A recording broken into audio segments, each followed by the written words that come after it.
குறைந்த விலை நிறைந்த தரம் தங்கள் தேவைகள் அனைத்தும் ஒரே இடத்தில் ஜெயச்சந்திரன்.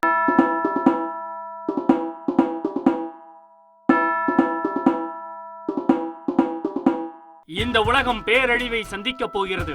அதன் அறிகுறிதான் இது என மெக்சிகோ கடற்கரையில் 100 ஆண்டுகளுக்கு பிறகு தென்பட்ட டூம்ஸ்டே மீனின் காட்சிகள் உலக அளவில் பெரும் பரபரப்பை ஏற்படுத்தியுள்ளது. Heather, this is amazing. Yeah, that is amazing. It's the smallest one I've ever seen. Why does he want to die? Got hurt or something. He may not want to die. Give him a chance to see. Maybe he smelled the fish blood.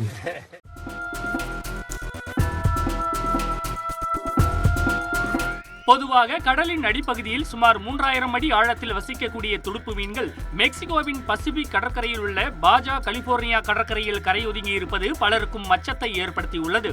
ஓர்ஃபிஷ் என்று அழைக்கப்படும் துடுப்பு மீன்கள் இயற்கை பேரழிவுகள் ஏற்படும் சமயங்களில் மட்டுமே கரை ஒதுங்கும் என்று புராண கதைகள் கூறுவதால் இவை டூம்ஸ்டே மீன்கள் என்றும் அழைக்கப்படுகின்றன.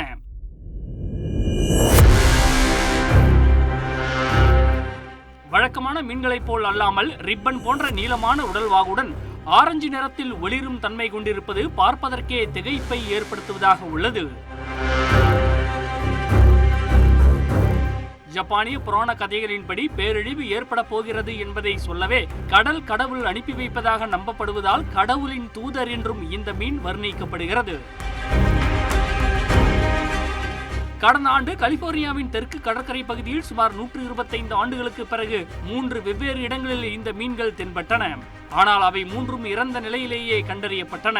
முதல் முறையாக தற்போது உயிருடன் கரை ஒதுங்கியது அபசகுணமாக பார்க்கப்படுகிறது.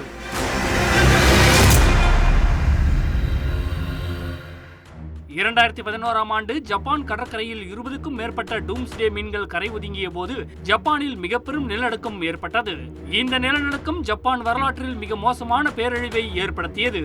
எனவே தற்போது இந்த மீன்கள் கரை ஒதுங்கி இருப்பது பேரழிவுக்கான அறிகுறி என்று சமூக வலைதளங்களில் ஏராளமானோர் திகிலுடன் பதிவிட்டு வருகின்றனர். இருப்பினும் பருவநிலை மாற்றம் காரணமாக கடல் நீரில் ஏற்படும் வெப்பநிலையின் தாக்கம், காயம் அல்லது நோய்வாய்ப்படுதல் உள்ளிட்ட காரணங்களால் இந்த மீன் கரைக்கு வந்திருக்கலாம் என்று கடல்சார் ஆராய்ச்சியாளர்கள் விளக்கம் அளித்துள்ளனர்.